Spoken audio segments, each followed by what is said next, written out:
It's always gone anyway. Good evening, how are you going? Afternoon. How are you, Johnny and Mary? Right, I'll give you a shout then, right? Good to see you. Right. Good to see you. Bye. Uh-oh.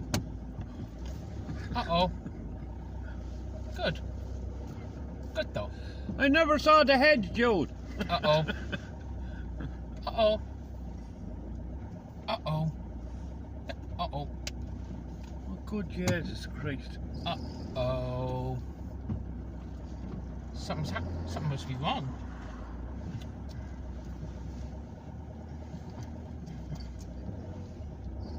I think somebody must have parked here. There. Well.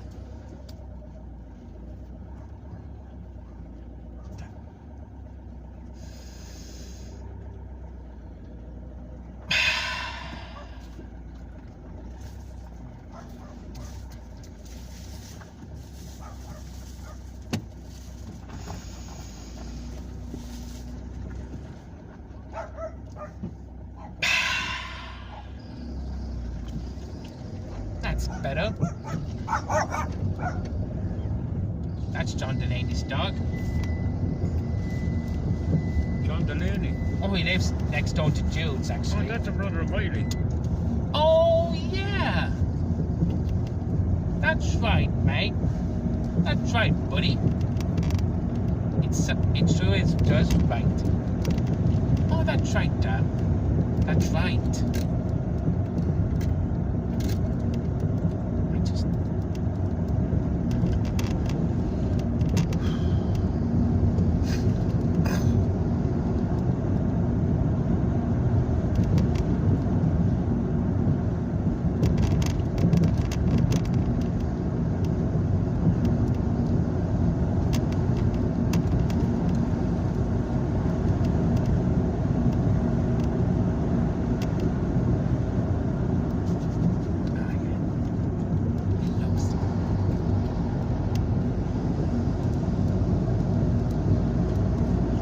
Tell him, hold it.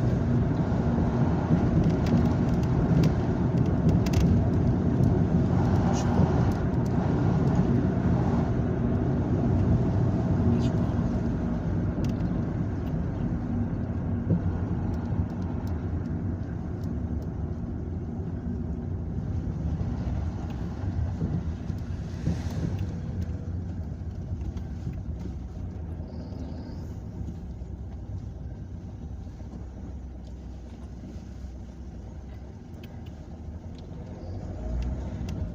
Don't tell me.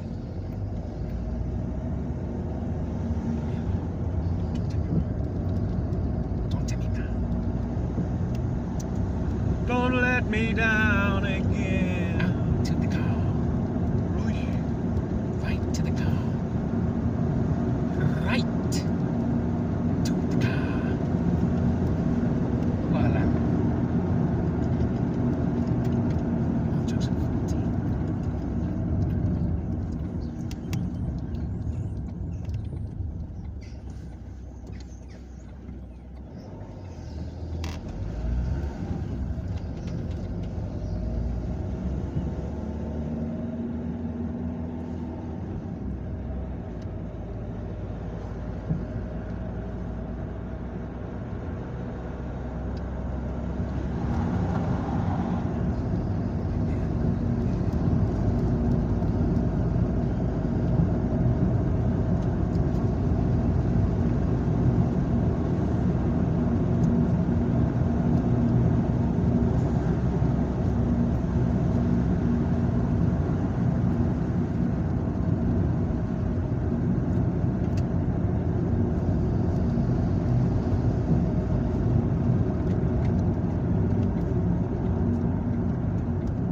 Here, yeah? Yeah.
It's Cushendall and Lockheed Shamrocks. Let's go to Old McConnell.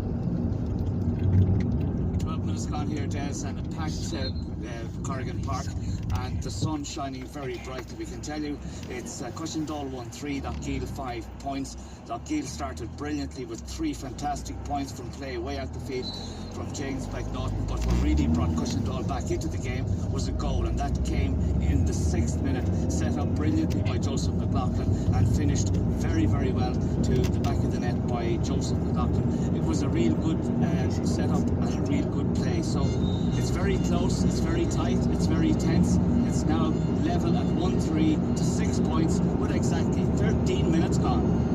Thanks for that, Owen. It's time now for our Sunday supplement, and I am delighted to say that Patrick McGarry, the editor of Sports Joe, joins us, along with Golf Cup Pro at the K Club. Gary Murphy, how are you guys? Good, thank you.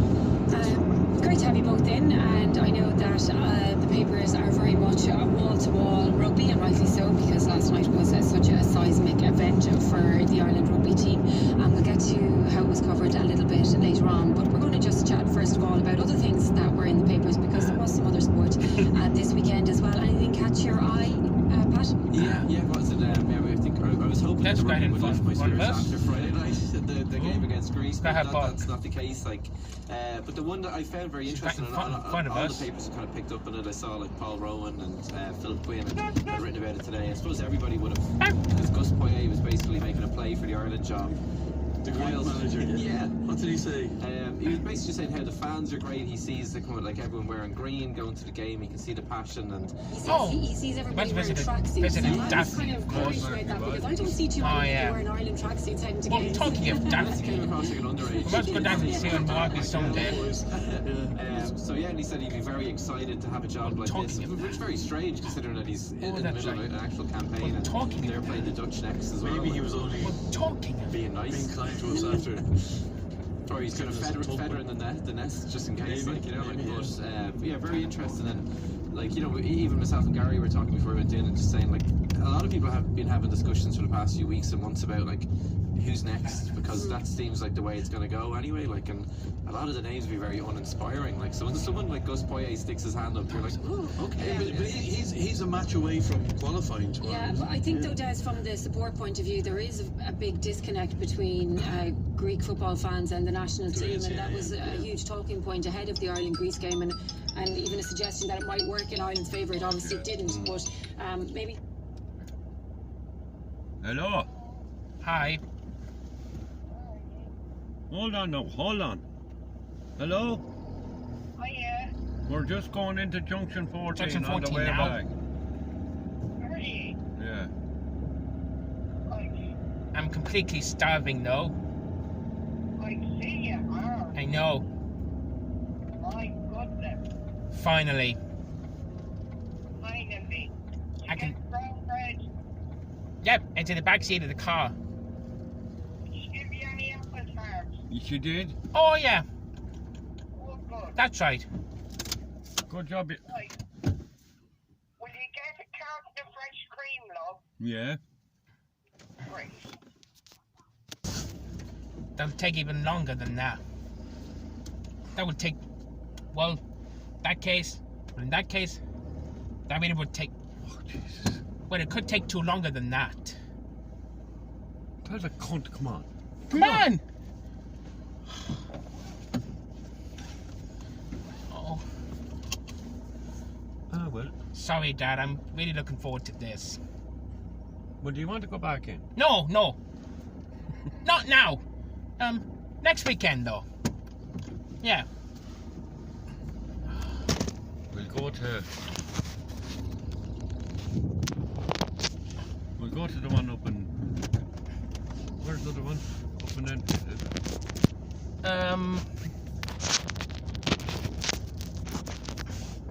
Is it Ballymoney? No. Where's the other one? No. Hang on a minute. Junction. Is it Johnson? We will not. We'll go to the fucking one in... No, we can't. Port Leash. Yeah, next weekend. Do you like that one? Oh yeah, that would be wonderful. We'll go there for a drive next weekend. Yeah. So today, So instead today I might give it a bit of Burger King for a change. Or the building over there. Well, sorry, Petal. I should be grand. Sorry, Petal. Very, very sorry. What's it, but Sorry, Gaston, she said. Nice. But I might say that. Sorry, Dad. I'm kind of raging myself now. Sorry, Dad.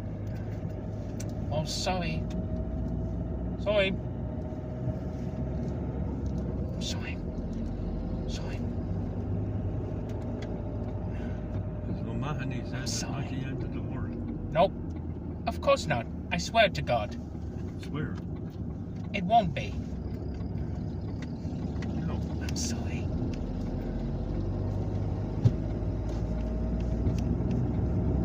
Why are you still? Oh, shit. Oh. Just putting thing right. Oh, the thing right there so I can tape it, actually. Oh, man. Oh, that's the only way to do it.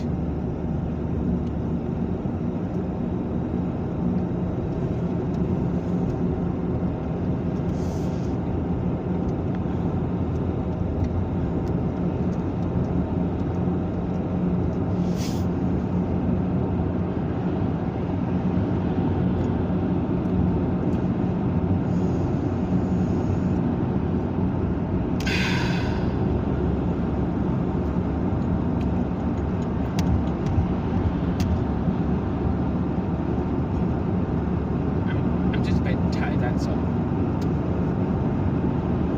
So, hey Dad, do you want to do when I get home? I'll have a little nap for an hour or so. Yeah. Resting my head for just in case of resting my case actually. That'll make me feel a little better. That'll make me feel a little better. That'll make me feel better.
settled again, though. Well settled again.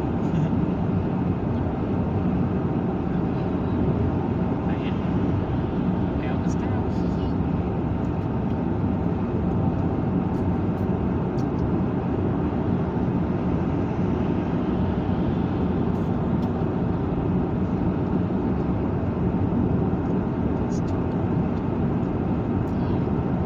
That's too bad. That really is too bad. But that's too bad, though. That's very bad luck. Bad luck. Bad luck, though. Bad luck, though. Bit too bad. It's a bit too bad, though. Too bad.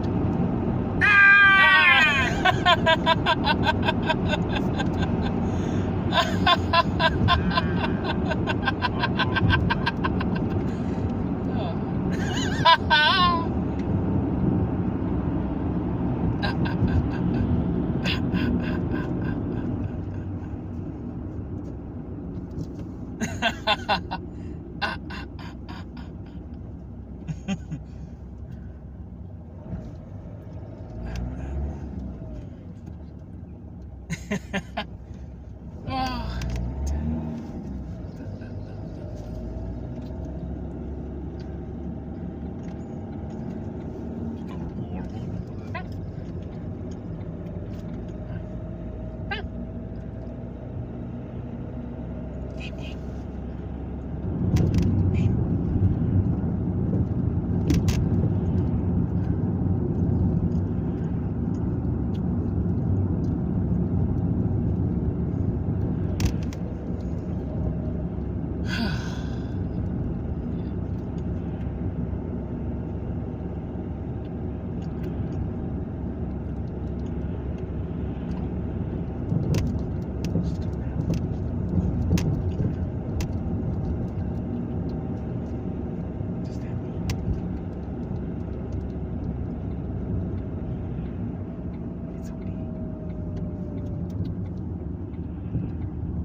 Foster home. At Foster home. Foster home. Foster. Foster cab. Foster pam. A foster pam. Great thing about this, no fucking killing. Foster pam. I's a foster. Foster pam. No, what do you want? 9 chicken nuggets 9 chicken nuggets and a large fries. and a large fries. No, that's it. You 10 there, you have. Oh, I have actually. It's 9 something, isn't it? Here. Here you go, chap. No. No, what would you get? Oh, cream. Oh, yeah. We were right. Oh, I was right.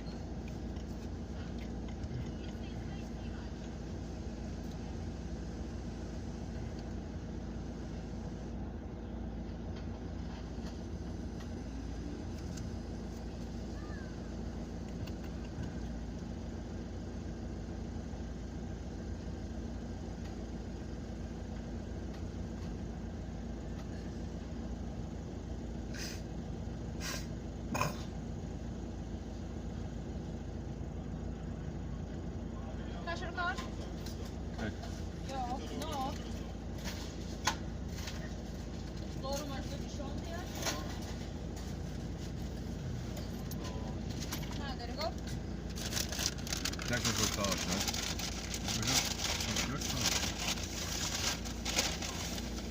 no? Oh, yeah, we have.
Yeah.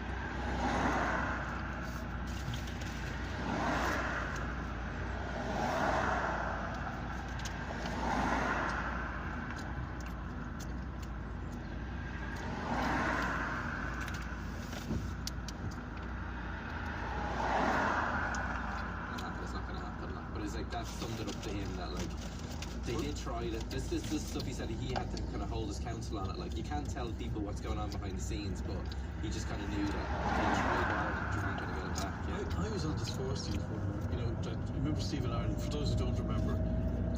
And in fairness, he had whatever reasons, whatever pressures, he said his granny was dead and he skipped a camp.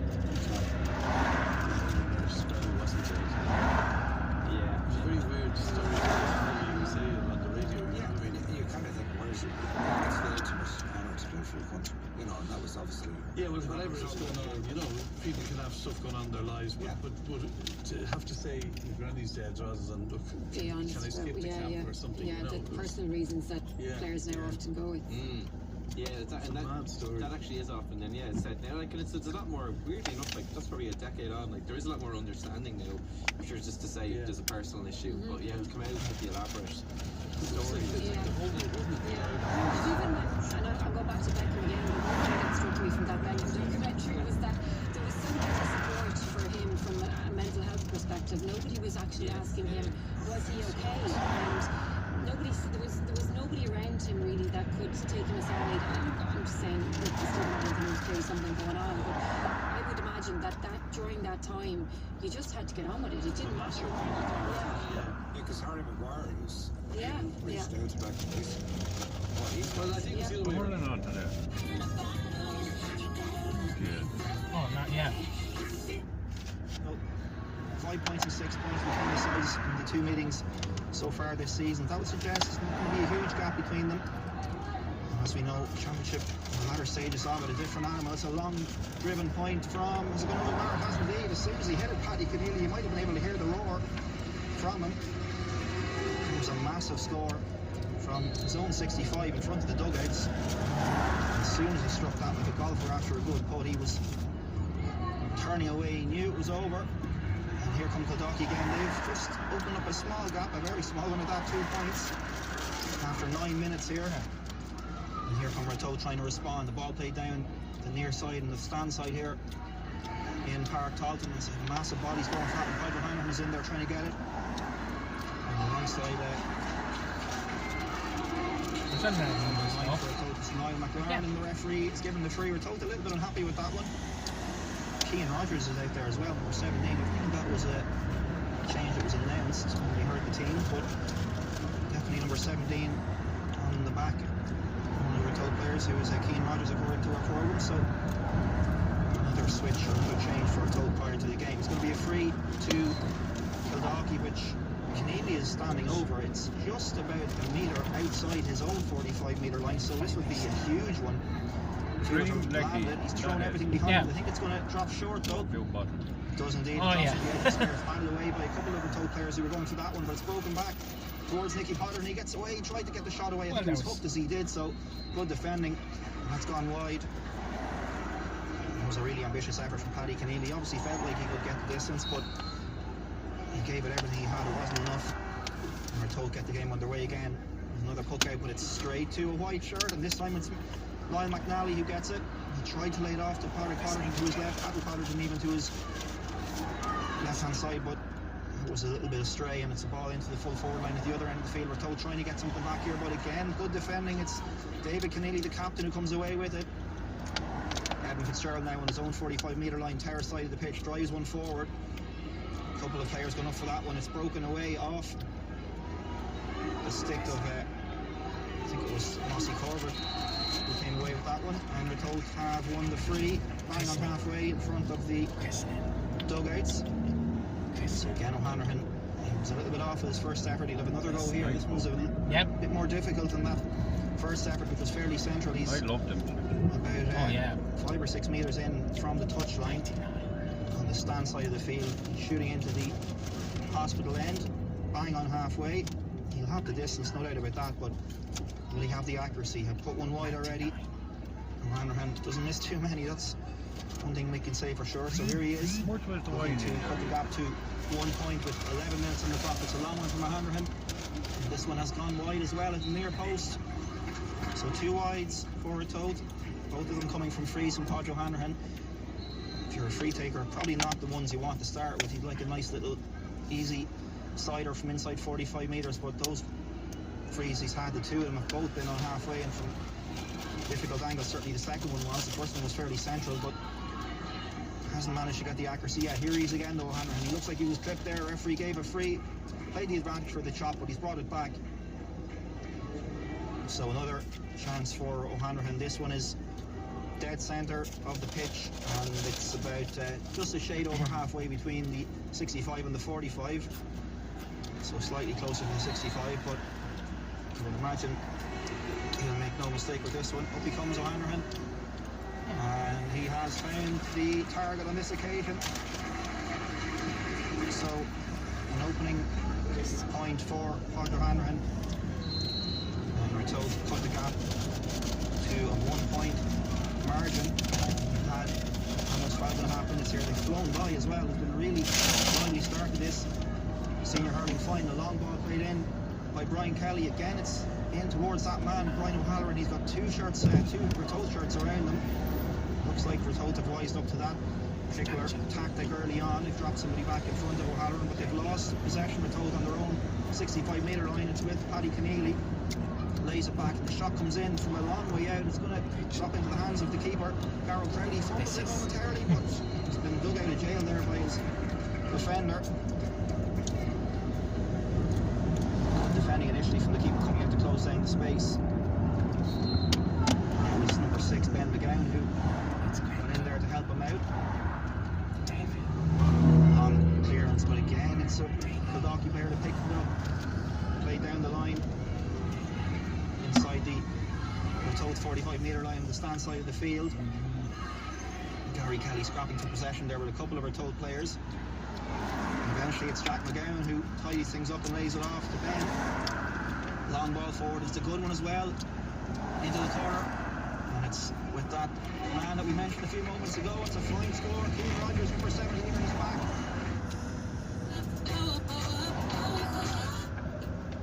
There's 6 or 7 kids who were playing in the World Championships of Golf in America, basically. They're from about 6 to 12, and one of them is Anna Kournikova's brother. So you see the mom, and she's obviously pushed Anna into tennis, but it's amazing because it's exactly that. You have these breakdown of relationships throughout because the parents are pushing the kids so hard, and it's often the parents that stand back and let the kids enjoy it that you see we're doing better towards it. But there was a girl, and her dad said she was going to be the Tiger Woods of girls golf, and by the end of it the 2 of them were in counselling, kind of thing. Justin Timberlake made it. It's very good. If you remember back to the young Chinese kid who played in the Masters as a 14-year-old amateur, Guan Tilang for want of better pronunciation, but he's now 24. He's playing at a Challenger event in Hayden Island this week, and he finished last. So he's now, gone. It's over. It's not going to happen for him. Whereas at 14, he actually got penalised for slow play in that tournament, which was disgraceful. It's just us. I think you're under 10 world champion. Where do you go from there? I don't agree with those tournaments. I think there's too much exposure at a young age, and it's how many. There's very few can't miss players. Rory was one, Tiger was one, but it's the other side of the. Barry Ferguson seems to have done it right with Evan Ferguson, and I'd actually love to hear that. Still only 18 Yeah, but he seems to have not pushed him, but pushed him enough that he was able to fulfill his potential, which seems to be the balance. Every player thinks they are doing that. Yeah, I know, All the time, Gaelic matches or something. Yeah. nonsense on the sideline. I loved hearing Evan say, you know, he never pushed me, he just let me go out and play, and he'd stand there with his hood up. But then at the same time, he let him play for Bold's men's senior team when he was 14 against Chelsea, so it's funny. We'll continue this with Pat and with Gary, but we're going to check in on those two GA matches. Hurling against Kilcoo is the Down senior football final. They're into the second half. Let's go to Adrian Eames. And a significant goal a few moments ago. It came the way of Kilcoo. Micheál Rooney on hand. Sheelan Johnston's long-range attempt just came back off the upright, and Rooney was there to pant, and he drove the ball low into the back of the net to make it 1-8 to 4 points. Liam Kerr responding with a score for Byrne, but Byrne butchered a great goal opportunity right at the start of the second half. But Rooney's goal could prove pivotal as Kilcoo seek yet another title. They're looking for their 11th in the last 12 years, and they're leading here by 1-8 to 5 points. 12 minutes played in the second half. Thanks for that, Adrian. We're going to head to Corrigan Park now to check in on the Antrim Hurling final with Owen McConnon. Yeah, the team's making their way back onto the pitch for this second half. Cushendall lead 1-11 to 9 points at the break. The goal coming in the 6th minute. Expertly put away by Fergus McCambridge after he is well set up by Joseph McLaughlin. A key role though this afternoon from Liam McManus. He scored 4 magnificent points from frees that has really extended the lead. Lockheed looking for a bit of inspiration, particularly from the likes of Damon McMullen and James McNaughton. McNaughton has been on target 5 times. So as we are about to commence the second half here in Corrigan Park in Belfast, a bright and sunny afternoon, it's Cushendall 1-11, Lockheed 9 points. Thanks so much. We are having our Sunday supplement chat with Gary Murphy and Pat McCarry. We haven't touched on the rugby yet much, Pat, and like obviously for the Ireland team it was hugely disappointing, but there was a huge amount of hype around this team, and you know, we mentioned earlier that there was very few pundits that we felt were going against Ireland. Do you think that we were a bit naive to think that we could beat the All Blacks and it would be a bit of a formality almost? Yes, now, yeah, it is funny, isn't it? It's so funny, like, there was a lot of people, even in we were on podcast rugby on Monday, and Shane Byrne was in with us and Lindsay Pete, and we were all very calm talking about the game, and we just this kind of quiet confidence, not like this hysteria of like we're going to walk it, but it's like, I think everybody thought if Ireland get everything right, not everything right, if they play their, 90%, they'll get the job done, and then you kind of forget that the All Blacks would do what South Africa would do. They will not. They won't allow you to play even 90%. So, so that was just the shame where it kind of fell apart. But yes, where you would have that kind of bluster beforehand, like of how dare anyone doubt us. Now you're kind of looking back and saying, how could we doubt Arnie Surveya, or how could we doubt Bowden Barrett? And the big funny thing is, how do we get sucked in every 4 years? Can someone answer that, please? Yeah. Well, this team was better than previous teams. It's the greatest team we've ever had gone to World Cup by miles. Yeah. Like it's that was even like the team that was great in 2018 faltered in 2019 in the lead up to the World Cup. So like. Because we were in a position with Joe Schmidt as well, where things were going really well, and everybody was saying this was the greatest team that we had. And Eddie O'Sullivan twice. Yeah. Am I right, Dave? Full now. At the time. I think, and I'm no rugby expert, I still don't go all the rules and confused half the time watching the games, but I think with Joe Schmidt, the thing as a fan looking in, I felt we were always on our maximum to get whatever. Didn't seem the same thing with this team. Even against South Africa, I know they didn't kick, but